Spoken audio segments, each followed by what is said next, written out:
Matagumpay ang pinakahuling resupply mission ng Armed Forces of the Philippines sa Ayungin Shoal. Pero muli silang inamon ng China Coast Guard at mismong si Special Envoy to China Teodoro Locsin Jr. nasaksihan po ang mga panggigipit na ito ng mga barko ng China. Kumuha tayo ng update mula kay Patrick De Jesus live. Patrick? Aljo, gaya ng mga nakaraang resupply mission, ilang beses hinarang ng mga barko ng China ang mga barko ng Philippine Coast Guard at resupply boats ng Armed Forces of the Philippines. Pero sa pagkakataong ito, hanggang 1 metro ang pinakamalapit na distansya ng China Coast Guard nang mag-dangerous maneuver ito sa isa sa mga barko ng PCG. Halos 1 buwan matapos ang matagumpay na RORE mission, muling tumulak nitong Martes ang BRP Cabra at BRP Sindangan patungo ng Ayungin Shoal.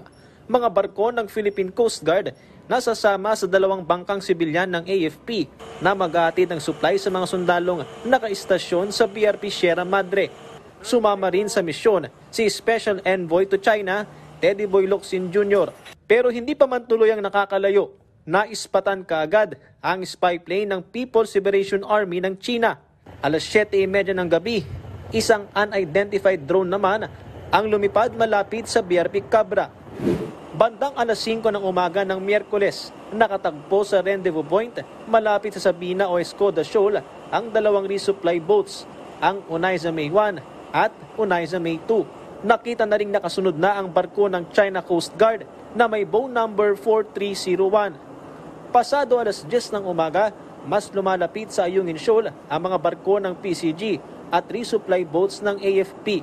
Mapapansin na rin ang mas marami pang presensya ng mga barko ng China. Mas dumidikit pa ang isang barko ng CCG na may bow number 5201 na dinaanan ng BRP Sindangan at Unaiza May 2. Ilang distansya lang ang lapit sa atin ng isa sa mga barko ng China Coast Guard at patuloy tayong sinusundan nito at ang resupply boats ng AFP habang tayo ay papalapit ng Ayungin Shoal. Ilang beses namang niradyohan ng mga barko ng PCG ang mga barko ng China na sumusunod sa resupply mission. This is Philippine Coast Guard, BRP Cabra MRRB 4409. You are blocking our planned route. Your action will affect Philippine-China relations and will be reported to concerned authorities over. This is Philippine Coast Guard vessel, BRP Sindangan, MRRB 4407. You are blocking to our planned route. Your actions will affect Philippines-China relations and will be reported to concerned authorities. Over. Sa kabila nito ay pilit sumunod ang mga barko ng China, gaya ng isa pa na may bow number 21551. Mas malit ito ng barko ng CCG na kayang-kayang magsagawa ng dangerous maneuver. Ilang distansya lang ang lapit nito mula sa isa sa mga resupply boats ng AFP, ang Unaiza May 2. At sa di kalayuan, mayroon pang isang barko ng CCG ang nakasunod sa atin. Habang tayo ay mas papalapit ng Ayungin Shoal, ay makikita na rin ang presensya ng mga Chinese maritime militia vessels. Hanggang sa tuluyan ng nagmaniobra ang barko ng China sa harapan ng BRP Cabra. Naging katuwang ang Chinese maritime militia vessels sa ginawang pag-ipit sa barko ng PCG. Ito yung palagi ng ginagawa ng China Coast Guard sa tuwing magkakaroon ng resupply mission dito sa Ayungin Shoal. Aharangan ng barko ng China ang mga barko ng PCG, kung saan kabilang na rin ang mga Chinese maritime militia vessel sa ganitong uri ng estratehiya. Ilang beses pang nag-dangerous maneuver ang China Coast Guard at bantay sarado sa galaw ng BRP Cabra upang maihiwalay sa resupply boats. Ganito rin ikinahon ng mga barko ng China ang BRP Sindangan.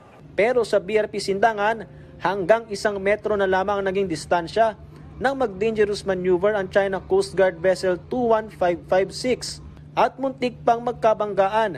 Sa pambihirang pagkakataon, malapitan ding nakita ang isa sa mga warship ng People's Liberation Army Navy kung saan 0.5 nautical miles o walang 1 kilometro lamang ang distansya sa BRP Sindangan. Bago naman mag-alas 12 ng tanghali, nakalusot ang parehong resupply boats at nahihatid ang mga supply sa BRP Sierra Madre sa Ayungin Shoal. Nag-deploy din ng mga eroplano ang Pilipinas na naging katuwang sa RORE mission. ang Nomad plane ng Air Force at Islander plane ng Philippine Navy. Matagumpay na nakumpleto ang resupply mission kung saan nakarating ng BRP Sierra Madre ang resupply boats. Habang hanggang 8 nautical miles ang pinakamalapit na distansya ng mga barko ng PCG mula rito. Ang lahat ng ginawang pagharang ng China nasaksihan mismo nang nag-obserbang siloksin na lula ng BRP Cabra. Mariin namang kinondena ng PCG ang mga naging aksyon ng China, kabilang na ang malapitang presensya ng PLA Navy, lalo na ang 1 metro na lamang na distansya ng China Coast Guard.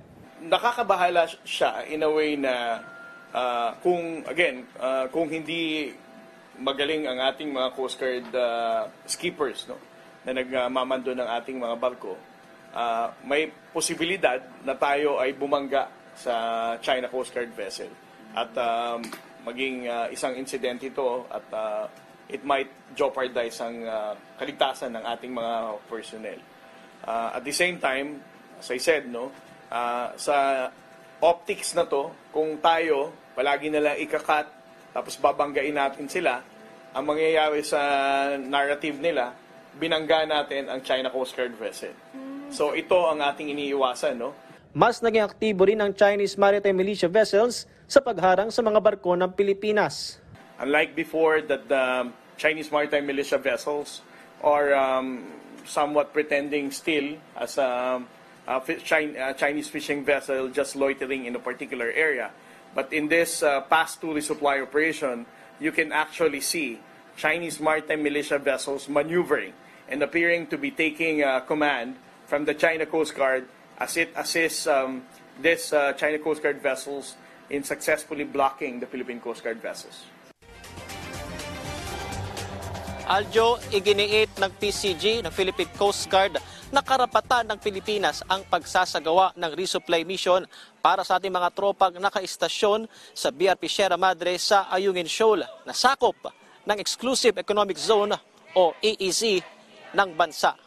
Aljo. Patrick, nakikita natin na dapat maingat ang Philippine Coast Guard dito sa pagmamaniobra ng mga barko ng China. Dahil yun ang inaantay nila, di ba? Na aksidenteng banggain ng barko ng Philippine Coast Guard ang kanilang mga barko. Talaga naman nakikita natin na walang intensyon na manakit o kaya manira ng ari-arian ng China, kundi parang pambubuli talaga ang ginagawa nila. Nanghaharas talaga sa atin. Tama ba?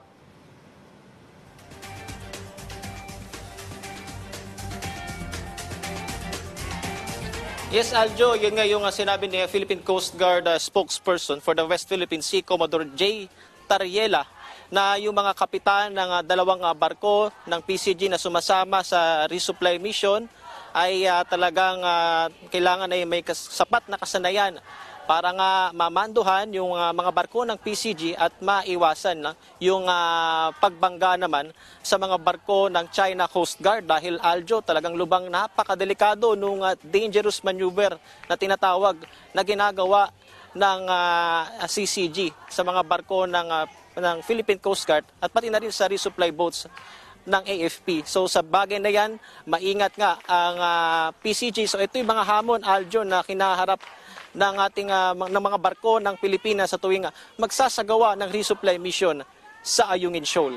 Aljo. Ilang beses ba sila magsasagawa ng resupply mission ang Philippine Coast Guard?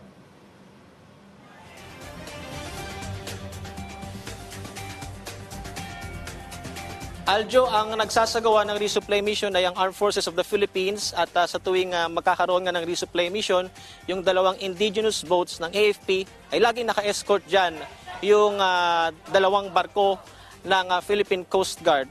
Patungkol sa frequency ng pagkakaroon ng resupply mission, yan nga ay nakadepende na rin sa desisyon ng National Task Force at ng AFP.